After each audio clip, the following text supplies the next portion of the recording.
This is week 5. We did the sources of heat, options in heat. It's one of the options in heat. And after we finish that, we will transition into components of heat system. That's going to be week 6. It's going to be a little bit involved, and we'll tackle it little by little and try to decide components for heat. For now, I just want you to know the advantages and disadvantages of all available heating systems in the market. So you can mix and match if you have to, depending on what kind of application do you need. So we talked about wood pellets. Advantages: they are very easy in installation and operation. They're very practical if you have a big room with an undersized radiator that's not used that often. You can just put a wood pellet in there and heat that space whenever you need to. Space heaters are very practical when it comes to places that are not used very often. Basements, attics, garages. Again, in your floor plan, there's a garage. It's up to you to heat the garage or not. If, let's say, it's your house and you want to heat the garage because you do a lot of work in the garage, it's up to you. But again, you have to consider you have to have piping that goes all the way to the garage and back. So again, wood pellet is very practical, but would you want to put a wood pellet in a garage? No. If there's fire, you don't know what your car is doing there. It's leaking gasoline, it's leaking fuel, it's not a good idea. So be mindful of where you put the wood pellet stove in. And make sure it has the proper vent. So it's not connected to the thermostat, it's on-demand heating. Sometimes it has its own thermostat or on and off. So it's independent. It's relatively economical, renewable fuel. Pellets are made out of wood waste, so it's really good to make use out of this wood waste. It's not that expensive, depending on the demand. Sometimes it's $5 a bag, sometimes up to $15 a bag. Sometimes is enough to heat a house for the whole day. So it's nice as a side heating source. Good for backup heat. Can run independently without electricity in some models, not all of them.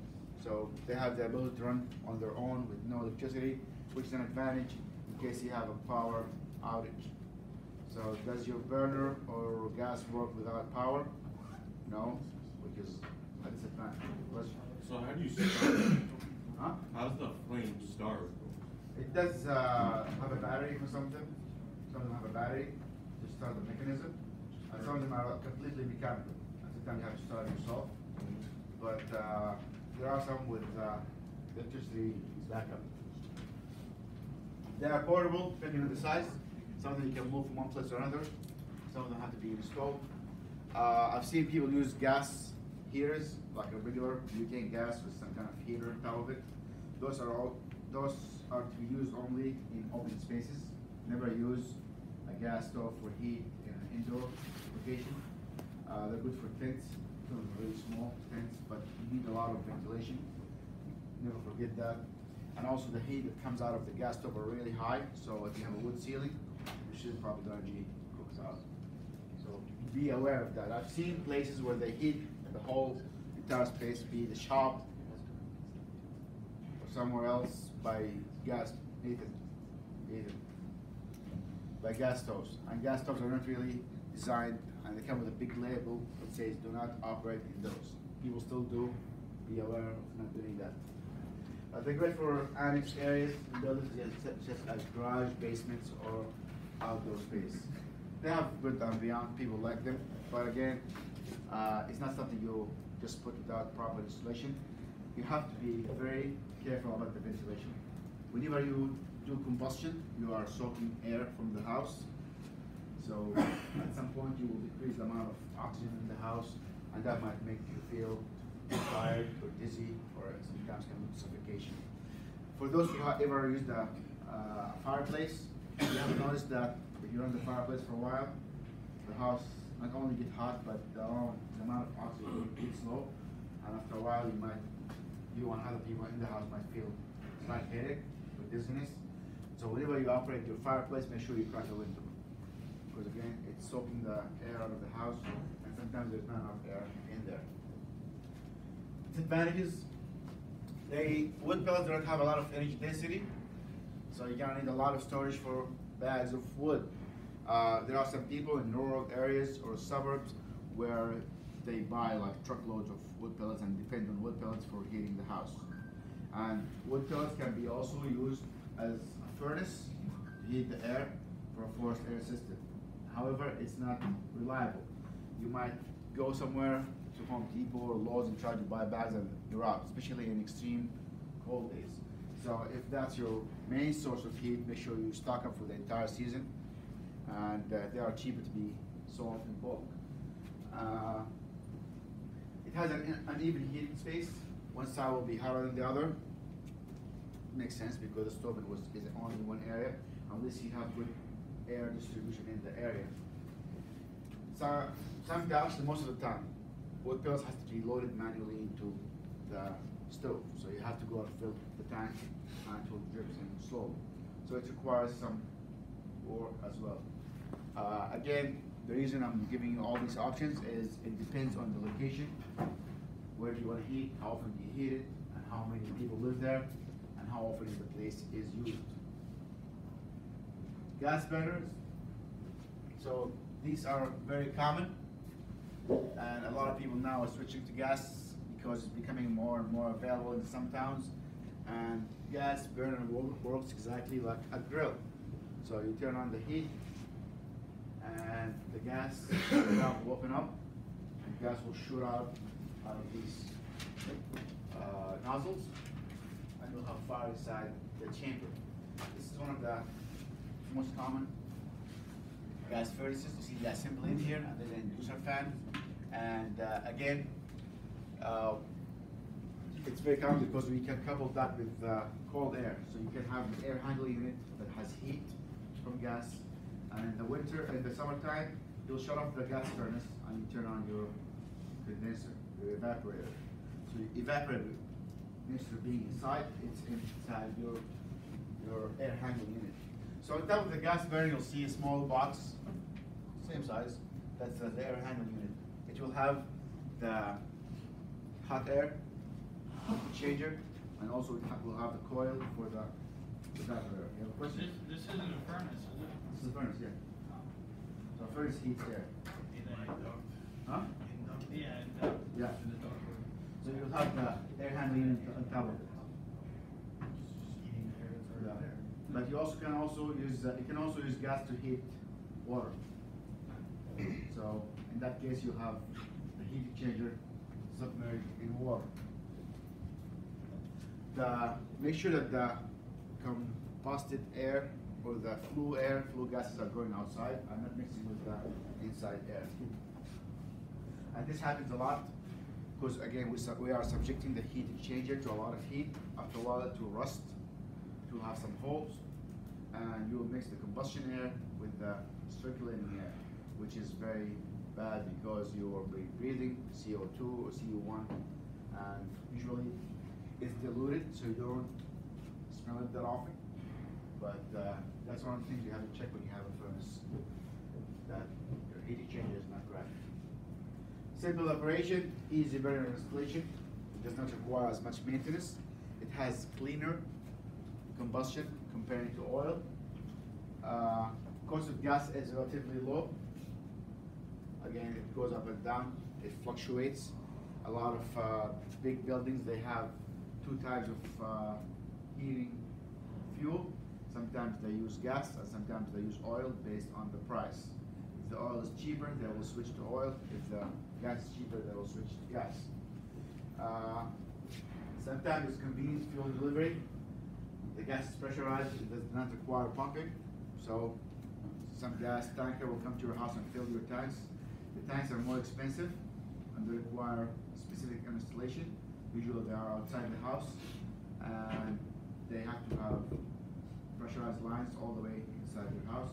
And sometimes you have relief delivery coming to your Come on, man, this keeps happening. In the back, K-Lot. But you guys know about the K-Lot in the back, right? You can't park there. Huh? You can't park there. Yeah? No. That's not. It's empty. Clean, burning. There is less soot accumulation. So there is not a lot of soot, not a lot of carbon that's building up with the heat exchanger.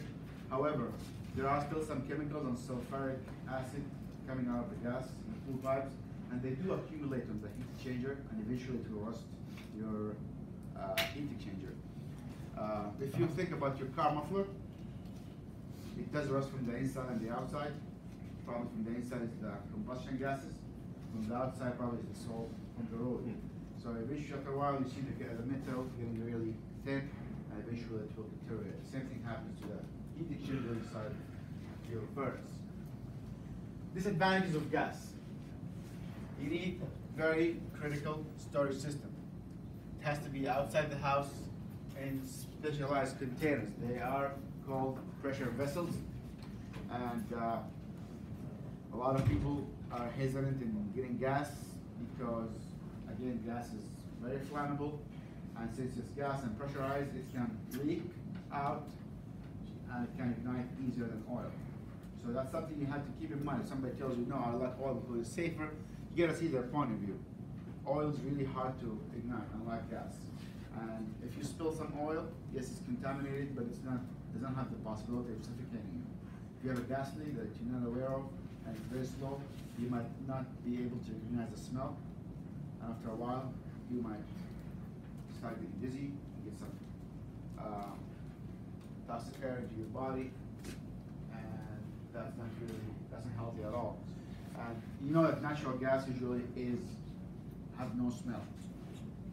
Natural gas has no smell, so they do try to scent the gas. They put some chemical with it to make it have this strong smell, so you'll be able to recognize that. So gas again have advantages, but also has disadvantages. Bless you. What is easier to leak, oil or gas?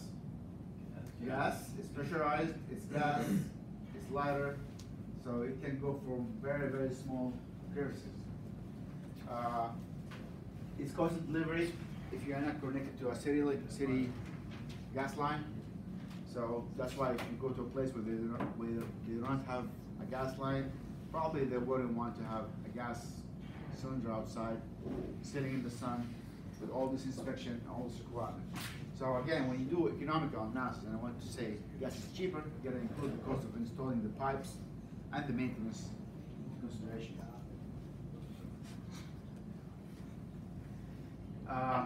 Gas has less energy density than fuel oil. What does that mean to us as HVAC technicians? If you have oil, probably when we turn one of the oil burners on, you can feel the heat coming really very high. So the temperature can reach up to 400 degrees. Meanwhile, with gas, you do not get this amount of heat. So if the system, here's a good question. If the system was sized to run on oil, a furnace, and suddenly you change to gas, you gotta be aware that the amount of heat that's going to be generated by the gas is not going to be the same as oil. So for that reason, you have to match the BTU in the heat exchanger to the BTU that used to be there for the oil.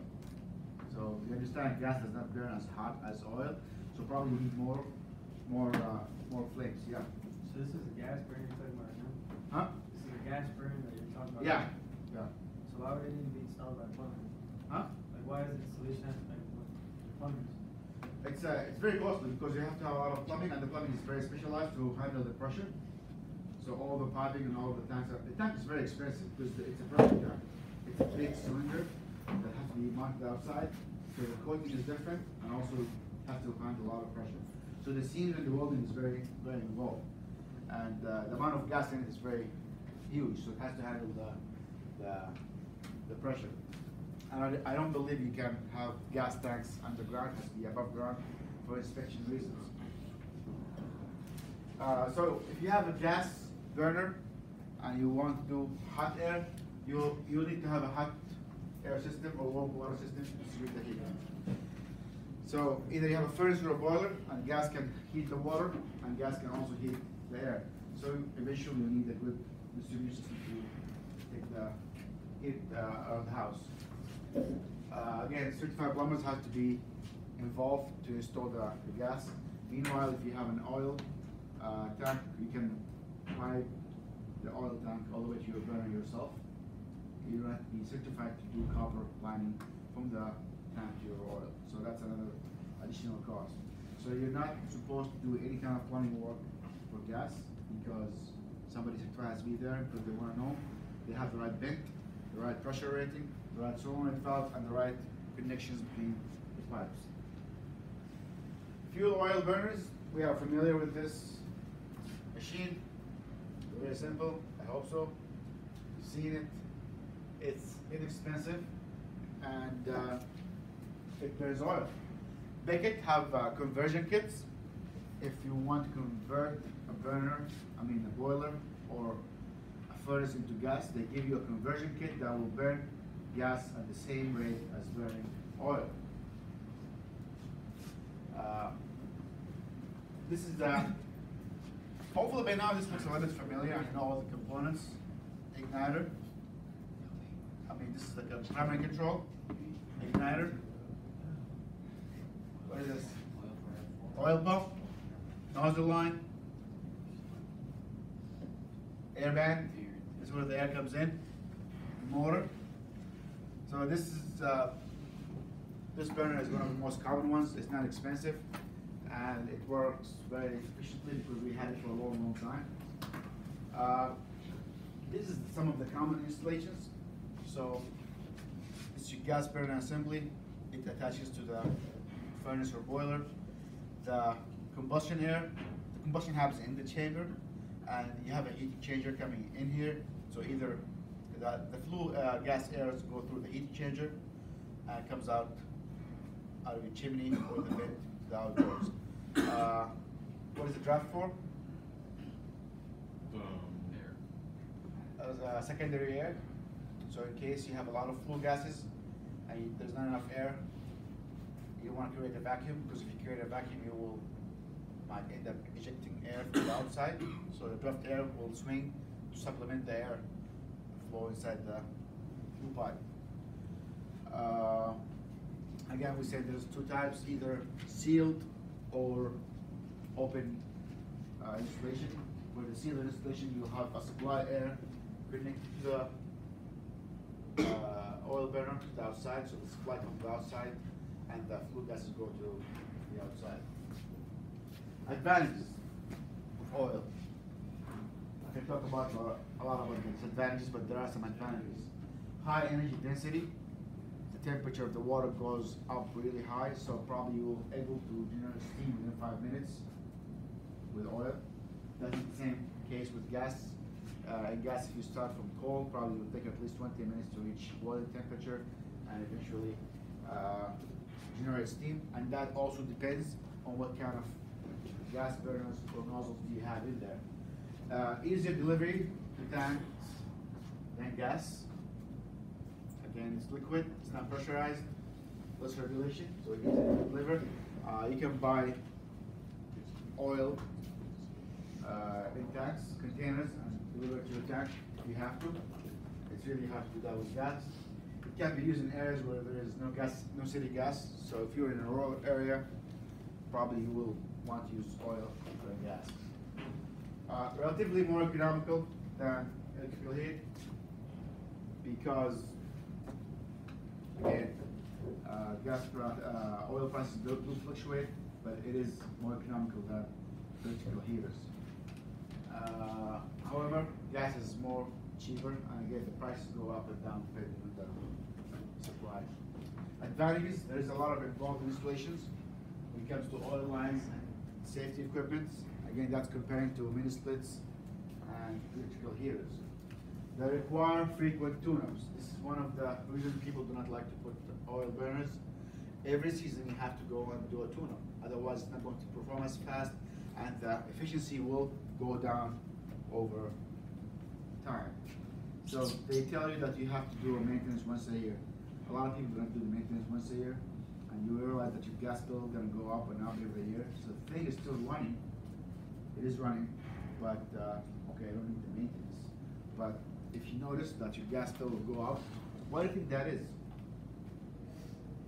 We said oil produces So it's a sub-axis like insulator, so Yeah. it means the fumes or can't burn efficiently. Yeah. So it has to use more, and then So So you cannot soak up a lot of the heat because of the soot. It accumulates and actually becomes like cake, become caked inside the heat exchanger and blocks the airflow. So eventually you'll have either backflow and the burner will not run.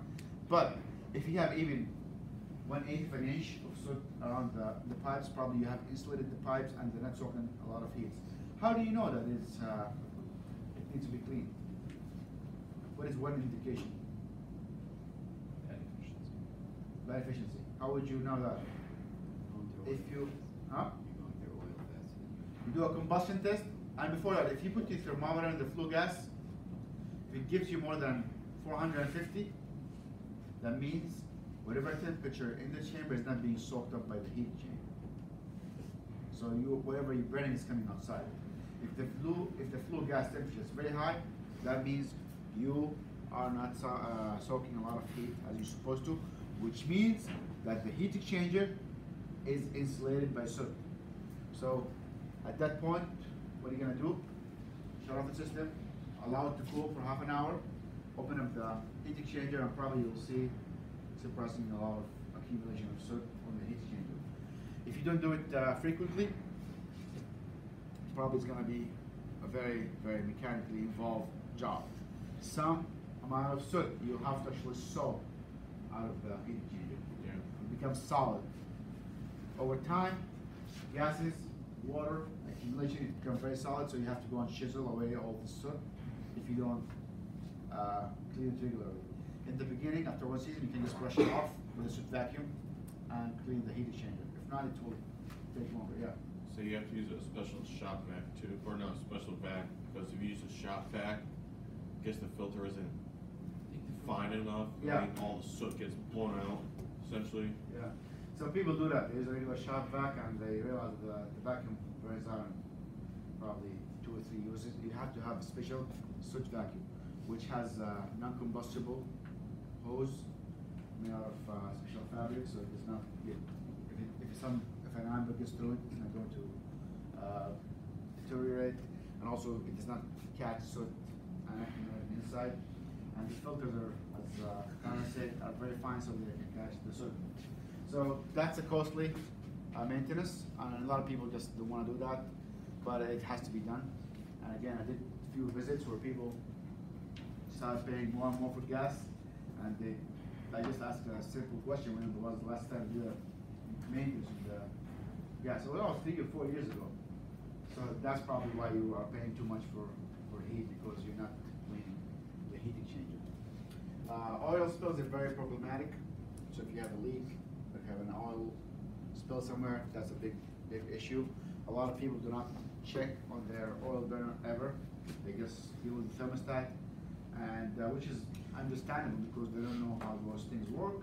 However, you should not be skimping on the annual maintenance. It's very, very necessary. Less efficient combustion than natural gas. That also depends on how you define efficiency, but in general, it's not as efficient as gas. Gas is because it's gas, it's easier to burn, and usually it burns cleanly, and that's why we grill using gas, because when you grill using gas, usually you're burning the entire gas and you do not taste the fuel in your food. When you cook using charcoal, it tastes different, right?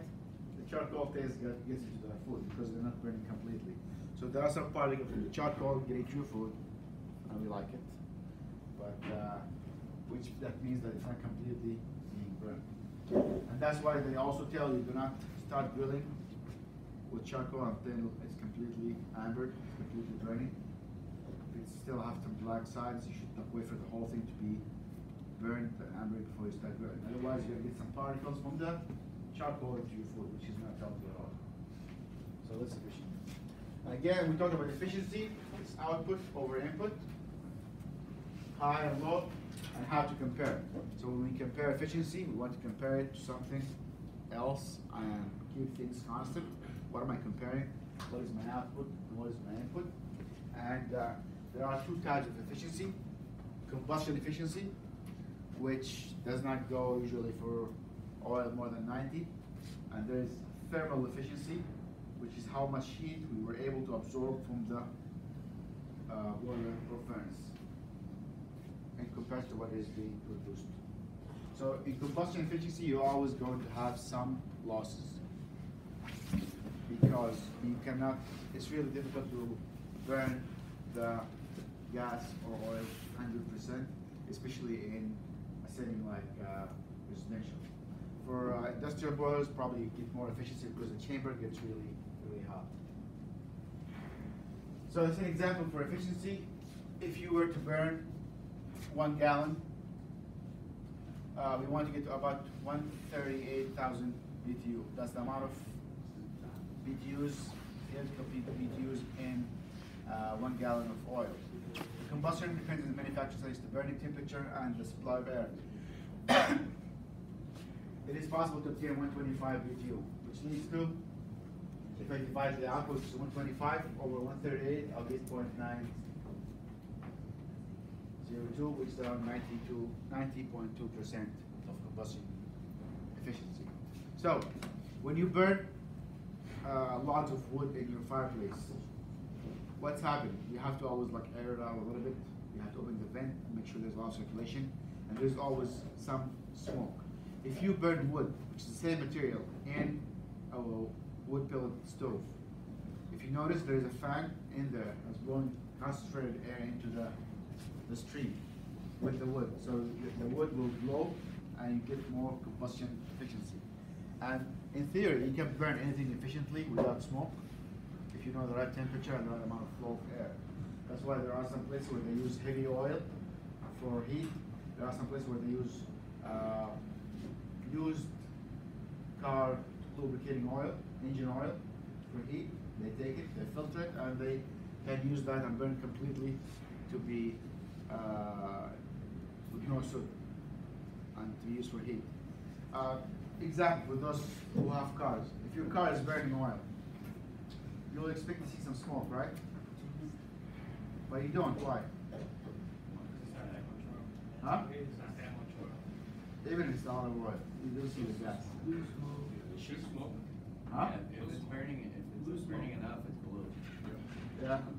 Are you sure? Yeah, 100%. How much? If it's a lot, if you have a bad piston ring or a bad valve seal and stuff. Yeah. So, It comes out blue. if it's burning a lot of oil, you'll see some smoke. But there is a small area called the catalytic converter, which has a lot of heat, more than the engine. It's really, really hot after the engine. That's supposed to burn anything and burn oil. So what happens when you start seeing smoke is the catalytic converter gets really clogged up and it's not working efficiently anymore, so it's not burning your smoke. So if you're burning small oil, you don't see the smoke as we used to see in cars in the 80s. When you burn even a small amount of oil, you'll see the smoke coming out. The catalytic converter will burn whatever excess unburned fuel. So it's cleaner for the environment. What is the catalytic converter is doing? It's basically a chamber that gets really hot. It has some rare metals in it, and some kind of different configuration that enables it to get really, really hot. So at that heat, whatever unburned fuel will be exposed to this large amount of heat, and eventually will burn and you don't get smoke. Over time, if the car is burning for a long time, this catalytic converter will get clogged, and eventually you'll see some smoke. And you can change the catalytic converter without fixing the engine, and you will see no smoke. So again, combustion efficiency, the idea is if you have the right amount of air and the right amount of heat, you'll be able to burn anything efficiently. So this is the sticker that's required by the government and the Department of Energy to have in most equipment. And it tells you the estimated operating cost for gas ranges, gas stoves, and again, you have to read the fine lines.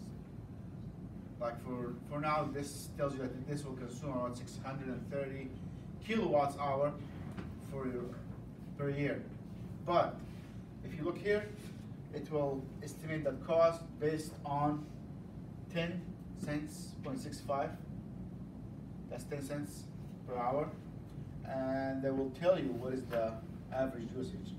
Cost based on only models. Hold on. This is actually for a fridge, but they'll tell you the fridge is operating 24/7. In other furnaces, they will tell you it's estimated in 12 hours usage. If you look in your H22 book, there's something called AFUE factor, which basically tells you how much this furnace or boiler consumes in a year. And probably you'll have the hours and days and BTU hour used for that furnace. So again, you'll go to the warehouse and they will try to sell you a boiler, and they will say they claim it's 97 efficiency. Make sure you know what they are talking about, and probably they have to say what is this efficiency and based on what. So again, we want to make sense out of these numbers. Heat distribution. So we did the part where we made the heat somewhere, whether by wood, fuel oil, heat pump, or gas. Eventually it's going to be in one concentrated place, and we have to find a way to distribute the heat around the house. And we said there are two ways to distribute heat, either by distributing hot air or hot water. Or you can use some chemicals like antifreeze. But eventually we need to distribute the heat, and this is a lot of art and science. There are a lot of ways to distribute heat. This is one of the basic ones, which is using baseboard radiators over there. If you use water that's heated enough to become steam, you can distribute steam as well. So radiator is one way to distribute hot water around the house. Again, let's talk about advantages and disadvantages. While the operation, you're not supposed to be able to hear it unless there's some bubbles in it and you hear a switch sound. And what do you do if there's bubbles in the line? Bleed it. Huh? Bleed it. Purge it or bleed it.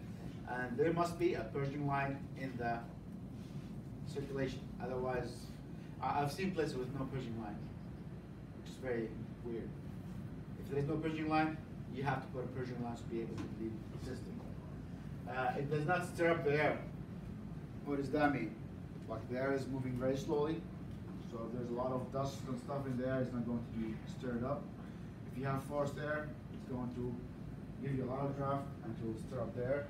Some people do not like that, and some people would like to stir up the air so they can filter it. It's reliable. Once it's installed, usually you do not need to do any maintenance, but it's just water running through pipes, so it is very reliable. Water has better conductivity and heat capacity than air, so you can carry a lot of heat from the boiler all the way to the room and distribute it with less flow. The water is flowing very slowly, and you get the heat out of it. Meanwhile, with air, you have to pump big amount of air. Radiators are relatively small, and they can go around the wall, so it's not that aesthetically not pleasing. However, if you're in a big room, probably, if I have to heat this room with radiators, probably have to go around the room. So all the walls will need to have radiators. So that's something you have to think about. Disadvantages: leaks can be a big issue, especially if you freeze a pipe and burst. So that's something you have to be aware of. Especially if you have carpet, you have no drains, hardwood. If these things leak and you don't detect the leak on time, probably it's going to be a problem. And it's also a huge, bigger problem if the leak is very small and you don't pay attention to it, and it slowly seeps into your wall and your floor and it starts to rot. Slow acting. What does that mean?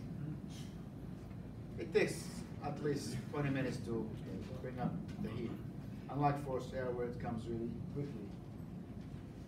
Radiators fans need to be cleaned.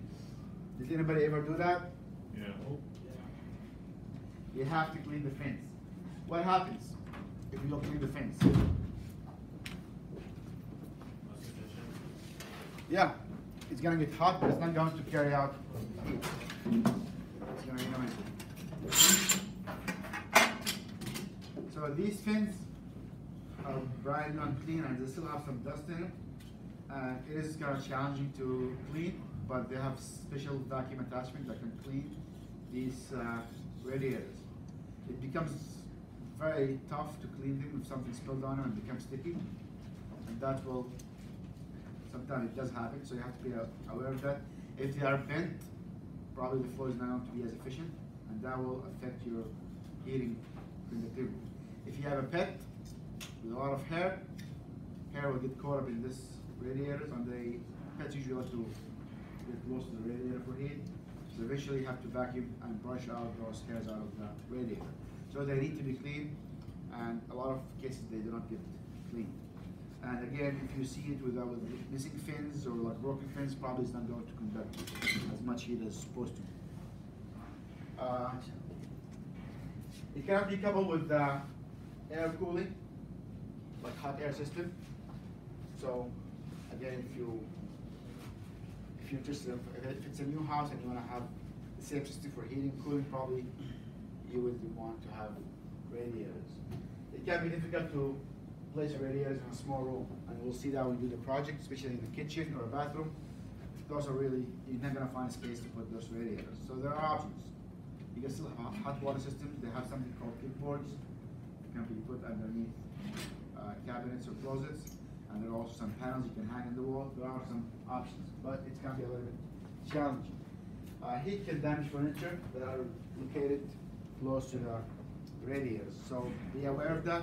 You do not want to put TVs or cabinets or like drapes close to the radiators. Over time, it will get hot, and it's not a good idea. I've seen places where the drapes goes too low that it's touching the radiator.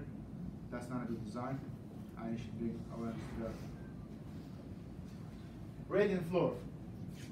So in radiant floor, we heat the floor, and radiant floor is the only way of heat distribution that completely uses radiation.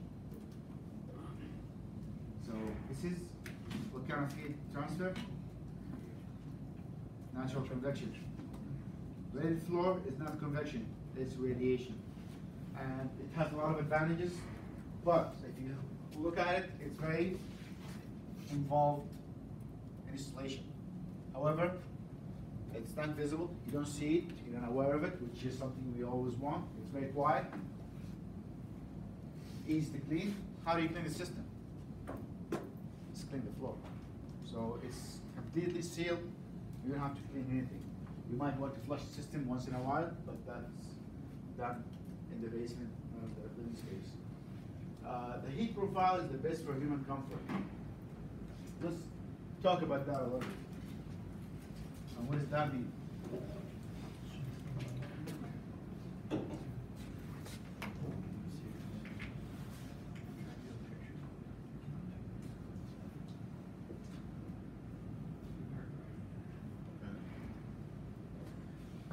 So if you're standing on the floor, what is the heat profile you want? So if this is my temperature here, let's go from 100, 120 ounces too much. Here.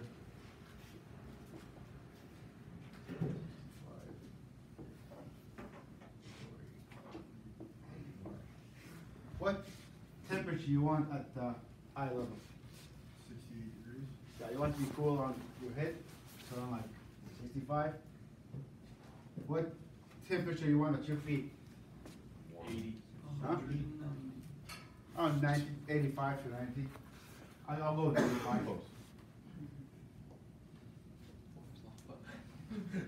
So it's the temperature profile will be hot here and low here. Can you So install let's that? reverse this. Put the heat here. This is 142. Yeah.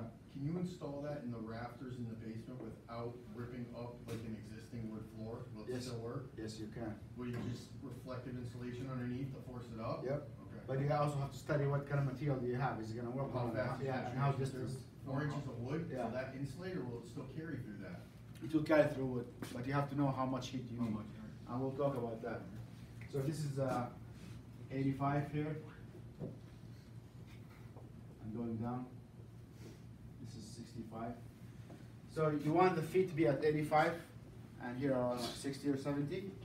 And that is only provided by the radiant floor heating. What about forced air? Forced air is gonna pump air from the top into your face, so the top is gonna be really hot and the bottom is going to be really cold. So if you're standing and walking around in a house or sitting, you want the actual profile. So the best profile is 85 degrees at bottom.